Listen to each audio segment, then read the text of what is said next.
There we Beautiful. How are you? Good, man. Kind of wrapping up for the day here. It's 9 p.m. here in Spain, so we're heading towards the weekend. I want to make sure. So let's dive into this. So, referral candy. How'd you come up with the idea? How did it get started? Let's get the background of referral candy and candy bar now as well.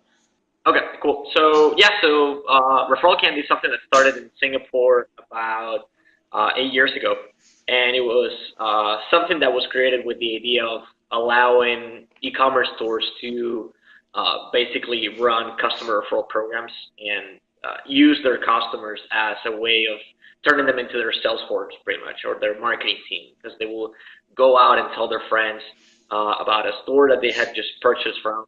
So it was a way of leveraging word of mouth.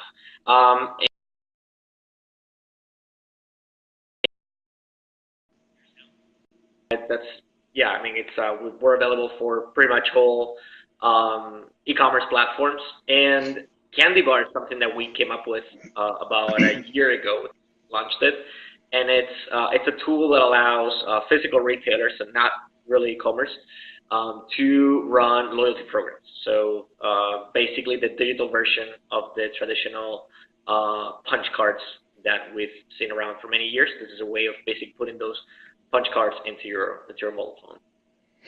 Okay. So on an e-commerce side, I'm sure you guys have some like crazy statistics on the benefits of it, conversion rates, things like that. What is the average that you see in coming from a shop that, let's say, doesn't have anything implemented at all and then goes into using referral candy? So it really depends on the stage of the company. So we get kind of like going on the other side of the question. Like we get a lot of retailers that are starting up and they want to run a referral program from the beginning. Hmm. That might not be the best strategy to follow for them because they haven't really built that customer base that they're going to leverage using a referral program. And so on the other side, so if you're running an e-commerce store and you have a recurring number of orders and recurring number of customers that keep coming back, and you kind of have kind of like a either growing or stable situation, you already have word of mouth. You already have customers coming because they've been recommended by a friend. The only difference is that if you don't have a referral program, there's nothing that you can do to basically go after these people and tell them, hey, here's what you can get if you refer your friends, and here's what your friends can get. This is the discount. This is the promotion that your friends can get if they want to purchase here. So, I mean, we've seen crazy stats. Like we've seen customers that are making, basically a third of their monthly revenue comes from the referral program alone, Wow. which is huge considering that referral marketing is one of the cheapest marketing options available out there. I mean, if you compare it to the cost of running Facebook ads or Google AdWords, it's you're basically paying for performance. So you're giving commissions, you're giving discounts to your existing customers and to future customers, but at the end of the day, that's a lot cheaper than just driving traffic to your page. So it makes a lot of sense, but the store or the business has to be at a specific stage in order to be able to make it successful. Yeah. Okay. So a while back, I was working with, I was coming from in-house at an e-commerce place, and referrals worked pretty well for us for the most part. But we had some issues just because it wasn't the world's like sexiest product for the most part. So getting someone to share it was often difficult. Now, obviously, here at Seller's Choice, I work with a ton of others, and we see the potential for referral programs and how they can work and things like that. Do you see that it really depends on the social appeal of a product for a referral program to work the best? Yes. So it's yeah. I mean, the product obviously, if it's an attractive product, I mean, we've seen all these Kickstarter campaigns that go crazy, that go viral online. It's because it's a really unique product, and that makes it different enough to go viral. So in that sense, if you want to have that social part or that social, say yeah, I mean, it always helps to have kind of a unique product. But we've seen successful referral programs from pretty much any industry. So we've had one referral program, one of the most successful referral programs we've seen at ReferralCandy was this company that was making flashcards for bar students, so like people who were studying for the bar exam. Mm-hmm. And it's not like a super I would say like it's not a product made for me or for you. Like it's not something that I can share with my friends, because I don't know how many of my friends are studying for it, and I don't know how many of them will be able to benefit from the discount. But it worked very well for the student community. So you go online, if you search for like referral links for this company, you will find tons of comments on forums and specialized websites that were promoting this referral program because it was based on a specific community. And that's also something that I've seen a lot. So I've talked to some of our most successful retailers on ReferralCandy, and they all have something in common, even though they come from different industries, is that they have a very active Facebook group, like a very active Facebook community. And that helps a lot because their customers are not only working as kind of like their sales team. So for example, if someone's thinking about buying a product, they will join that group and ask questions. So they're asking questions, and these customers are answering those questions in the sense that they're being part of the sales team, but also kind of like the customer support team. They will throw their referral links there. It kind of like creates a community around it, and those people are going to turn into advocates for the brand later on. So the product does play a part, obviously, but if you can play well with the rewards, so if you know what to reward your friends and your customers and their friends, and you know how to market it well within your community of customers, it can work as well as if you had a very innovative product. So that was actually going to be my next question. In terms of rewards, what do you see works the best? Is it always just, a standard discount, or is it, buy one, get one free, or is it money back? Like, what do you guys see as the best practices? It depends on what I always recommend is to adjust your rewards to your customers' purchasing activity, or kind of like purchasing behavior. So, for example, we have a lot of subscription. That's how to work for non-native English speakers. Subscription boxes. We have a lot of those customers, and so what they do is that they offer discounts to both their existing customers and the friends, because for them it's a way to retain existing customers, because they get a discount on their next monthly bill, next monthly purchase. And so for them, maybe giving cash to their existing customers, I mean, it will be nice. Obviously, no one's going to say no to some cash, obviously, but giving that discount also helps them to retain the customers that they already have, and obviously at the same time they're acquiring new customers. So we've seen also we've had many online mattresses companies running their referral programs on ReferralCandy. And obviously, they can give existing customers a discount on their next purchase, because who knows when they're going to buy another mattress again. So what they did was to give cash to those customers. So, and some other times we've seen also, I feel like another good answer for this question would be to not focus too much on the reward that you're giving to your affiliate, but more on what you can give to the friend. So we've seen that, I mean, at the end of the day, when was the last time that someone recommended a restaurant to you, or a hotel, or or a book? People just recommend just because they want to do something nice for other people.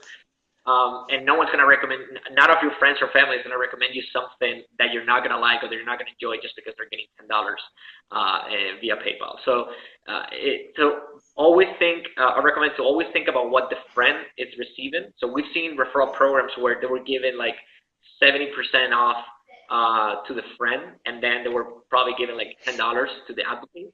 Mm-hmm. But a lot of those people, and that referral program worked really well, those people were just recommending because they were doing something extremely nice for their friends. Like, here, I'm giving you a 70% off discount.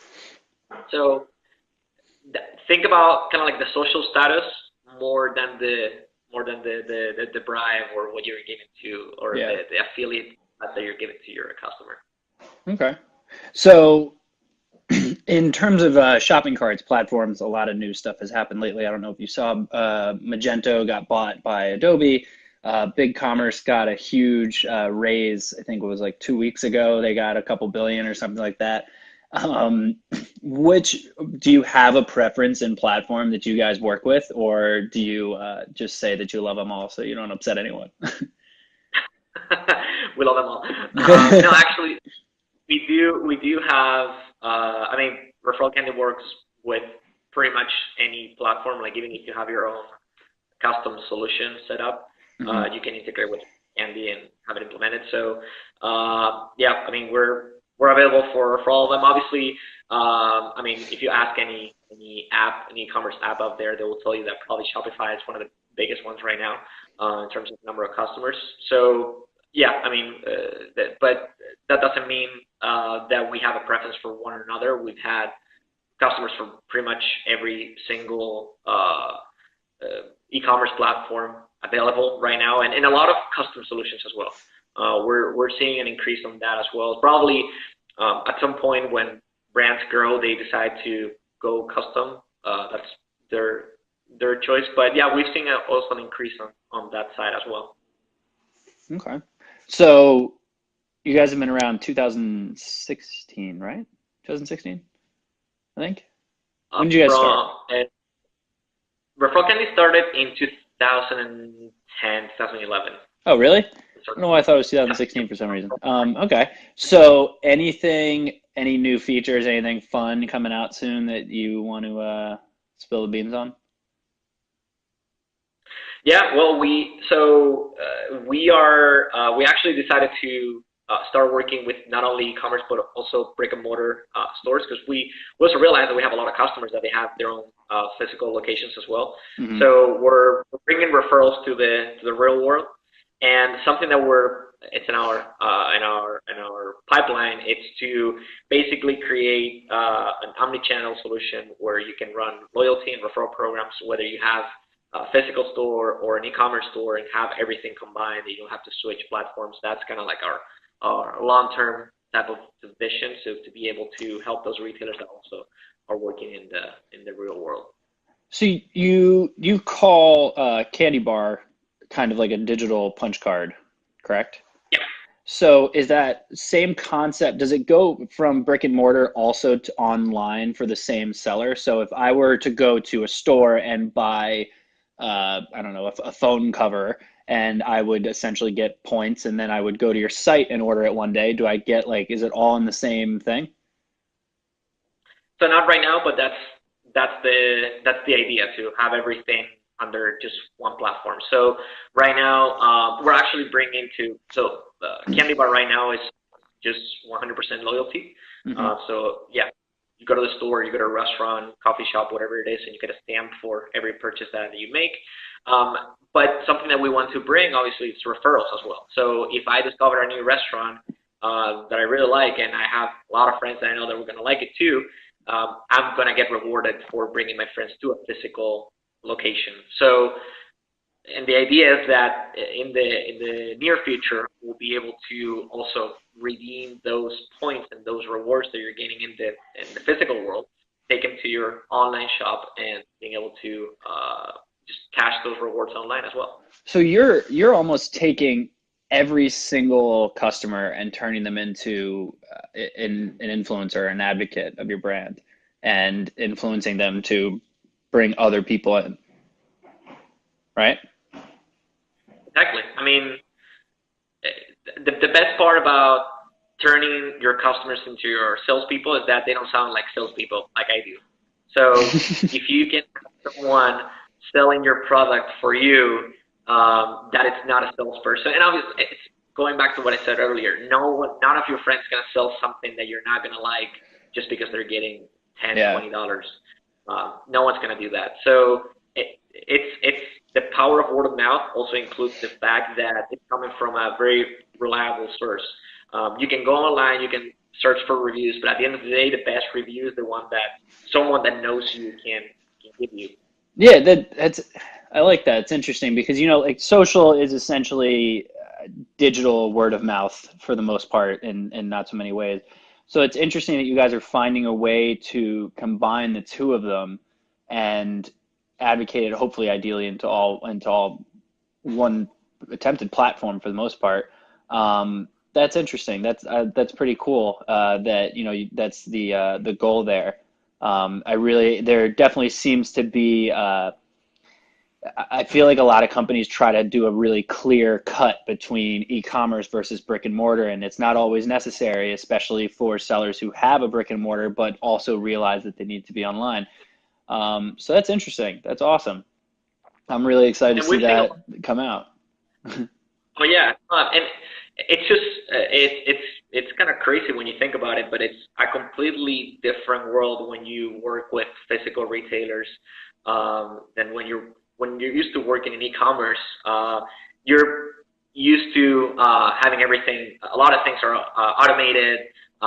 Everyone is a lot more open to innovation. And obviously, e-commerce stores have different problems than brick and mortar stores do. So it's very interesting. And at the end of the day, like you said, there has to be a way of connecting those two worlds. And so for retailers that have kind of like they have two different lives, if you can come up with a technology that can help them both of them, and that they never leave that same platform, I think you're basically saving a lot of time for them. That's awesome. Raul, I really appreciate it. I don't want to take up any more of your day. Thank you so much. I would feel free if you want to give your closing remarks. Tell everyone about closing remarks on ReferralCandy, where they can find you. So they can find us on ReferralCandy.com and candybar.co. So also, if they have any follow-up questions, I guess they can get in touch with you or me here over Facebook. So I'll be happy to take all those questions. And basically, yeah, I mean, if you have an e-commerce store that it has a recurring number of orders and customers, you can use that existing customer base to turn them into your marketing department, basically. So it's one of the most cost-effective marketing channels out there, and agencies like you guys can really help retailers to get started on this type of marketing as well. We've been working on this for a while now, and it's been a pleasure. So yeah, I mean, and thanks again for inviting me here. Yeah, anytime. Appreciate it. We'll have this thing up on YouTube as well, so I'll make sure to add a link and all that fun stuff so people can reach you out in the future. But Raul, much appreciated. Thank you so much. Enjoy your weekend, and I'm sure you and I will be in touch again soon. Thank you. Have a good one. Bye-bye.